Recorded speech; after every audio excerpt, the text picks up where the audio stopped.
Women Taking the Lead, episode 31. So I would go back, particularly to that point, and probably reassess my expectations of myself, and not allow myself to be too concerned with other people's expectations of me. Hello, my name is Jody Flynn, and welcome to Women Taking the Lead, where we are all about creating blasts of inspiration to help you overcome self-doubt so you can lead with confidence, integrity, and a sense of humor. This episode is sponsored by Luma Coaching. Want some support to get your dreams off the ground? Go to womentakingthelead.com/coaching to sign up for a consultation with me. Now, your future awaits, so let's get started. Hello, everyone, and thank you for joining us today. I'm here with Deborah Parker, who is Chief Inspirer, author, and speaker of the DPJ training group based in Leesburg, Virginia. For over 15 years, she has specialized in result-focused programs on leadership, career, and diversity management for public and private sector clients. She is also adjunct faculty at the Federal Executive Institute in Charlottesville, providing performance coaching and learning facilitation for senior government leaders. In her work, Deborah blends experiences as an Army Reserve officer and corporate manager with a bachelor's in sociology from the College of William and Mary, plus a master's in human resource development from George Mason University. Deborah, that's just a little bit of info for everyone. So tell us more about you and your own humble beginnings. Okay. Yeah, I was born the oldest child of, I say, a determined single parent in a rural town in Virginia. And the reason why this is important is because that's really where my leadership started. For anyone else out there who's an oldest child, particularly if you're the oldest child of a single parent, the words accountability and responsibility would probably resonate with you. But that's certainly what I heard from my mother, and my leadership duties included helping my siblings with their homework, interfacing with some of the challenges we had in our neighborhood, and playing with other kids. The only thing I didn't have was banking privileges. So I wasn't too happy about that. But again, the piece of my mother was a very determined and loving single parent. And from her, I learned just ways to make things happen. I never heard her complain, never heard her make excuses. And those two things kind of shape a lot of how I interact with my clients and friends and in other settings now. Wow. So you learned very early on how to take charge of a situation. Yes. And I come from a big family, so I know, and I'm in the middle, so I know what it's like when the older siblings are like, this is the way it's going. And you fall in line pretty quickly. So Deborah, you've clearly had success in your life and you've gained confidence, but take us back to a time when you were playing small and you may not have been aware of it at the time. Share with us the story and the lessons you learned. When I did 6 years on active duty, and then I left to go into the corporate sector, and I went into a management training program in the gas and oil industry. And I found that my military experience, which was one of the reasons why the company had hired me, I didn't emphasize that as much as I went about learning about how things operated in the organization, or even forming the relationships. This was back in the 1980s, and I won't say that the military, particularly the Army, had a bad reputation, but there was still a lot of stereotypes and generalizations about people being in the military. One that we would be bossy and try to take over. So as I said, I didn't really build on that experience as I tried to learn that particular industry. If I went back, I would certainly let some of that kick in, because once I was in the Army, I heard the same terms that my mother used with me growing up about being in charge, and that is to be responsible and accountable. Also, another trait I learned back then was to be resourceful. And those three things, again, would certainly have probably helped me learn that industry a lot better. So it sounds like in this experience in the oil industry, you didn't want to be labeled because of your military experience, so you downplayed it. Yes. Mm-hmm. Interesting. And how does that change how you go about things now? Oh, now I promote. It sometimes takes a bit of reflection. At this point, I was in my late 20s, early 30s, and I'm a few years beyond that now. And life has ways of teaching you. And I'm also a spiritual woman of faith, and God has ways of making sure that everything that He has put in your life has purpose. And I've found that to be the case in particularly the last probably 20 years. And I think that's just an important message for everybody. Don't deny your past. Mm-hmm. Don't deny your history, because there's a lot of strength and a lot of value Mm-hmm. in your prior experiences. Don't worry about stereotypes, because you can be the one who changes them. Yeah. Yeah. Oh, Yeah. I love that. And actually, I'll say this this program that I'm working with, as you mentioned, with the Federal Executive Institute. There's a piece in the program where the executives actually have to reflect on those beginnings and actually do a mini autobiography during the course. And the output, the result, is just what you said. How do you find strength from the good and bad pieces of your life, and find ways to reconcile it as well. And just from my own experience in the development of this podcast, I found myself talking more about my past, the family I grew up in. We were poor. It was a large family, grew up Catholic. Those were all things I really didn't talk about that much. I was not ashamed of those things at all. If people asked, I would tell them, but it's not something I promoted. And now that I'm promoting it as a part of my identity and being the host of this podcast, I actually have had more people reach out to me to say, we have similar backgrounds. Yeah. They feel closer and more connected to me because of that. Uh-huh. And that really is the benefit and the joy, I would say, as a part of this process. And I've talked about my military experience, but there were other parts of my my upbringing that I find now that I also use, I won't say as a badge of courage, but they are very solid reminders that, those who've gone before could do what they did in the midst of some very challenging circumstances. I can certainly press on through some of the things that I encounter now. So even from a resource standpoint, because the other part of how I grew up, certainly poor, my mother was a domestic, and then she worked in a factory. And we actually lived with my maternal grandparents as well. And until I left for college, I lived in a house that didn't have indoor plumbing. So I jokingly tell people that's why I wanted to go to college, because I heard they had bathrooms inside. And I wanted to experience that. But I've taken some pieces of that, and actually I do some motivational talks around resourcefulness and using that as a base. And I also do some things around motivation that I kind of glean from being in a home with no indoor plumbing and some of the chores that I had to do as a part of that structure. Wow. Okay. Now, Deborah, share with us a time in your journey when you had a wake-up call. Take us back to that moment and share with us the steps you took that led to your success. Okay. As I mentioned, when I left active duty, I went into the oil and gas industry. And I was actually, again, capitalizing on my beginnings as an oldest child, as well as my time in the Army and those responsible, accountable concepts. I went to an organization where I supervised truck drivers.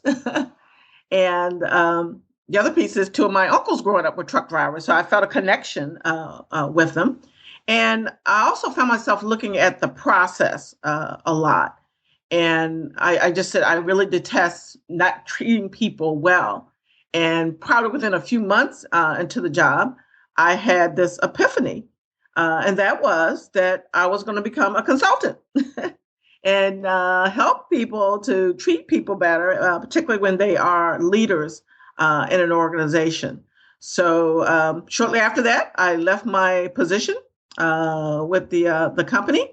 And actually, the wake-up call came when I kind of actually went down into, as they said, the valley for a bit and found myself questioning whether or not I had made the best use of my education and my experiences, and then the vision to start a leadership consult practice. So I got busy after I kind of came up out of the valley and did some informational interviewing with people who already had consulting practices. I bought a book, How to Succeed as an Independent Consultant, and just kind of kept my eyes open to any type of opportunity to learn more about the process. So I was living maybe 2 hours outside of Washington, D.C. at the time, but in a Sunday Washington Post, I saw an ad for this professor who was going to teach you how to start your business as well. So I drove up to the DC area for that and connected very well with the professor, and actually wound up going there to get my master's degree. So one thing started to lead to another, and I found that was very important to have the network, and just even from other things I was involved in, whether it was book clubs or going to the gym, found connections who eventually led me to pick up pieces of work. So I was very focused and determined. Again, I mentioned, being raised by a determined mother. And, once that vision kicked in, just, put my all into that. And at this point, I've been doing this on and off for 20 years now. Wow. Okay, Deborah, I have a feeling the gold in your story was in the part you glossed over. So I'm going to take you back there. All right. You talked about being in the valley. Yep. You had your wake-up call in the valley. Yep. And it's great that you had the wake-up call, and you followed it, and all these things started unfolding. Mm-hmm. But what I'm missing is what was happening in the valley, because I'm sure there are women who are listening to this podcast right now, and they're there. Mm-hmm. They're where you were at that time. What was going on for you, and what was the wake-up call, and what led to it? Like, what was the impetus that had you suddenly realize you needed to go in this direction? Yeah, well, I mentioned that I had questioned whether or not I had kind of wasted or squandered my education, particularly because of my humble beginnings. I had done very well, with getting my college degree, having been an Army officer on active duty. I'd been in corporate America, had, some of the other material trappings, they say, of success, a nice apartment, a nice car. But then I found that it wasn't enough. And again, because I had at that point, like I said, maybe I had just turned 30 or so, asking myself what was behind the movement. The reason why I didn't stay longer in the Army, the reason why I didn't particularly like some of the things that were happening in corporate America. And then personally, I had also set a goal that I was going to be married by the time I was 30. And I already picked out a name for my first child. So expectations had also led me down that path. And also, to be transparent, some of my family and friends, again, they kind of piled on to the questioning. And others might identify with this. When you're the person in the family who has achieved more than your parents or your grandparents, there can also be some pressure, there. And I know I let the pressure get to me that I put on myself, as well as that was coming from family and friends. So there were people who were actually saying that, I may not recover from this. And sometimes that's all it takes, is for somebody to say that it's over for me. Mm-hmm. And I know this is a question that may come up later, but because of that, I have a mantra that says, never count yourself out, even when other people do. So there's something inside of me, when somebody tells me I can't do it or it won't happen, then I become very determined to show them that I will, I can, and I will. I sometimes compare it to, like in high school, when you have, as I said, naysayers or what have you. It's like, watch me now. And that has actually happened a few times in my life since then, because I certainly heard it when I said, I'm going to start a business. I said, who's going to pay you to talk? And when I decided to write books, who's gonna buy your book? That's all it takes. Okay, watch me now.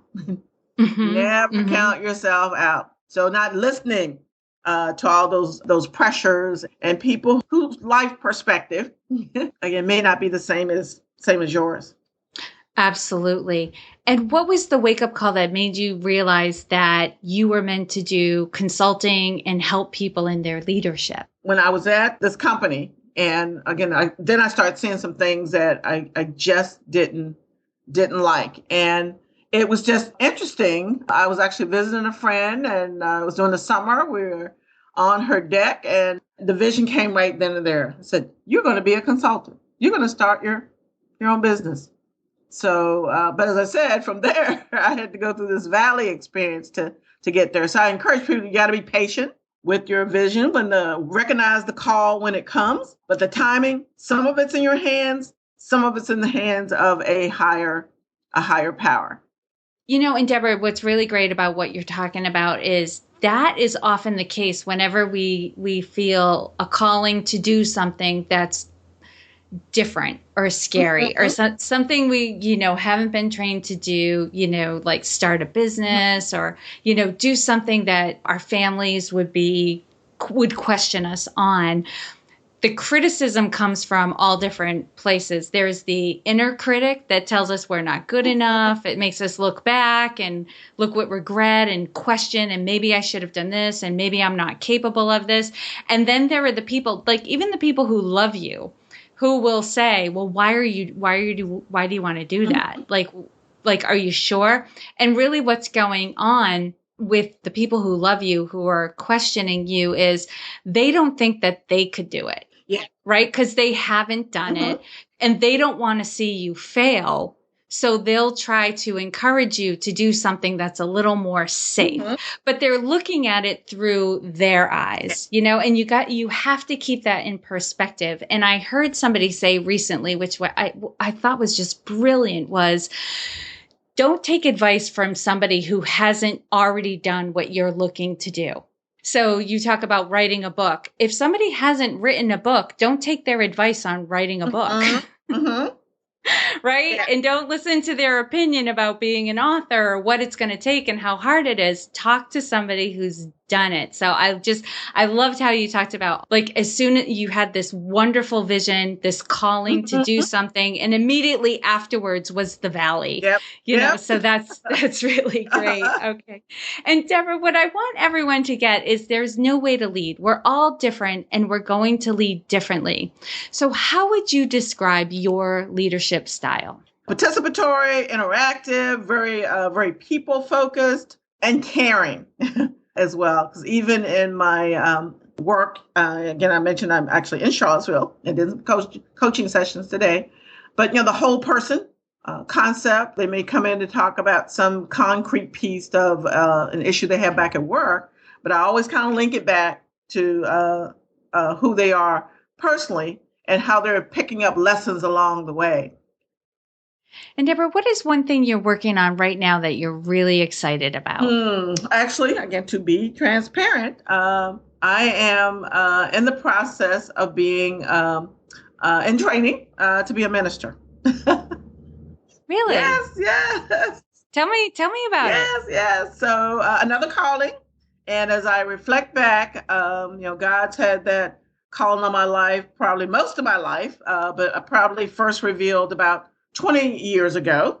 And then I realized he had some more things he wanted me to go through before again confirming the calling. So my mom passed 5 years ago, and that was another one of those valley experience. I was, very, very devastated from that loss. My determined single parent mother, and I heard a couple of scriptures that reminded me that sometimes in the midst of a pivotal, important loss, like the loss of a parent or the transition of a parent, that's when God can reveal himself in some new ways and lead to a transformation in your life. And such was the case with me. And there were some other signs that God had placed in my life. And then actually 2 years ago, I was speaking. I was invited to speak at I'm Baptist at a church for their Women's Day program. And when I came back from that speaking engagement, it was like, okay, what's going on here?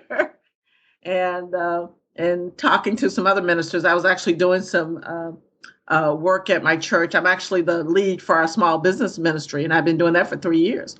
So then, God confirmed his calling for me to preach. So my pastor at my church runs a ministers institute, and we meet 2 Saturdays a month and go over, the concepts and principles around preaching and, of course, scripture. And then there was a 300 scripture word study that I've actually completed that. So for each scripture, there are 5 questions. So it's been almost a 2-year process now. So, Deborah, when you talked about getting a calling to be a consultant, you described it as a vision. But this time, it seems as if you referred to it more like you had a feeling. Uh-huh. What was it like? Because I'm sure some people are curious about their own callings and how do I know it for what it is? How did you know that God was working through you? Yeah. Well, again, I mentioned there are some signs as well, and what other people were seeing and hearing from me. And as I said, I grew up. My mother made sure that all her children, we were baptized when we were 9, so that love of the Lord and being in Sunday school and being involved in church. And then in some of my worst moments of life, I know God has revealed himself to me in a way to make sure I understand that, again, trust him and that he ultimately has the plan for our lives. And, getting excited about his word and learning more about his word has just become so real and inspirational to me. And then as a helper, as a people person, certainly, in preaching the gospel, putting, as I said, rightly dividing the word of truth so that people can be saved and have their salvation and depend on God in their daily lives. So what I'm hearing from you is it was a combination of your own excitement and enthusiasm around what you were doing was making you feel enlivened. And you were also getting feedback from others that they were witnessing something in you that they probably hadn't seen before. That is really great. That's the way God has spoken to me. I again, as you know, I'm an author, and particularly my first book is my autobiography, and I know he placed that book in my spirit. And I wrote that also after my mother passed away, but I started on a version of it like 20 years before that. So all in his time, and like I said, just the way he speaks to me. And I say it's important that everyone, people of faith, understand how God speaks to them and how he works in their lives. Okay, now we're going to do a couple of quick questions. Okay. So, what is one practice that makes you a better leader? Now, because of social media, it is I subscribe to a number of consultants' websites. So getting those daily reminders, certainly also on Facebook, the same thing. I like a lot of pages having to do with, leadership and life issues. So making sure daily I am getting some nugget or dose of inspiration that also reminds me that I am doing the work that I'm supposed to do. What is one book that you would recommend to a woman to help her develop her leadership? Well, again, I actually have 2, but I wrote my autobiography, and that has a lot about the humble beginnings piece and how it helped develop my leadership and some other stories. I've also written a leadership book based on the life of my late favorite uncle, and we served in the Army together, and that's actually called Hardcore Leadership. But aside from those 2, Stephen Covey, The 7 Habits of Highly Effective People. Of course, he goes through those very, concrete steps. Begin with the end in mind, for example, and having your personal mission statement. So those are just invaluable because they will also encourage you to do some of the work around who you are and what you see, your mission and your purpose you are. And the relationship piece is also embedded in those 7 habits.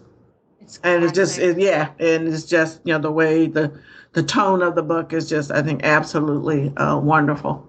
And Deborah, knowing what you know now, if given a chance to go back and do anything differently, what would you change? A couple of things that get me in trouble. And one is expectations. I did share that when I went my first real Valley experience, that I also was at a point where I thought I was going to be married by the time I was 30. So expectations, and they've got me in trouble in other ways. So I would go back, particularly to that point, and probably reassess my expectations of myself, and not allow myself to be too concerned with other people's expectations of me.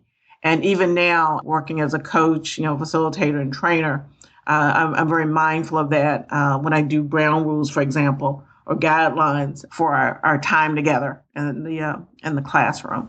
So, and I know the origins of some of that. I mentioned those responsibility and accountability concepts. Like everything else, they have to be balanced, and realize sometimes what things I'm responsible for and what things I'm not responsible for.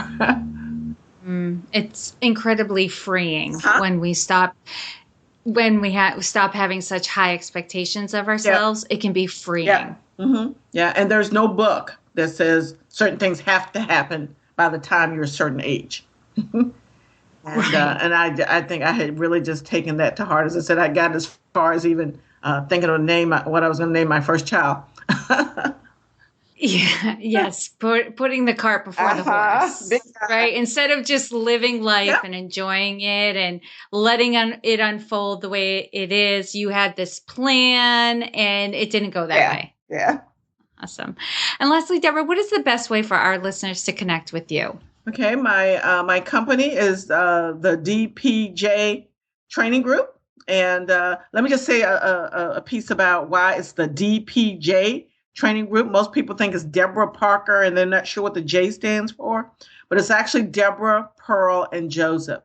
Pearl and Joseph being my late maternal grandparents. I mentioned that we did live with them, and I consider them to be two of the wisest people I've ever known. One had a third grade education, the other one had a fourth grade education. Again, based on kind of where we were in the society at this time, particularly in the rural areas. But they lived by their wits and had lots of wisdom. So I honor them. I said, now they're my spiritual business associates. So the dpjtraininggroup.com. And of course, if you just Google my name, and it is Deborah, the long version, L. Parker, some information about my books will come up. I'm also on Facebook, Google+, and on LinkedIn. So through either one of those social media outlets, you will be able to find me. And you can find all the links and resources shared in this episode at womentakingthelead.com, or you can use the short link, which is womentl.com. And Deborah, thank you so much for taking the time to inspire and enlighten us. We are all better for having met you. Okay, thanks so much, Jody. It's been a pleasure to really spend some time talking to you as well, and I appreciate the connection. Thank you for joining me on Women Taking the Lead. Were you inspired to take some action today, but maybe don't know where to start? Or maybe you have so many great ideas you can't decide where to focus your attention. Don't let stress or overwhelm stop you from having the career, the business, or the life you want to live. Head over to womentakingthelead.com/coaching or use the short link womentl.com/coaching to sign up for a consultation with me. And to strengthen you on your leadership journey, I'd like to send you off with a quote from Marianne Williamson, so here goes.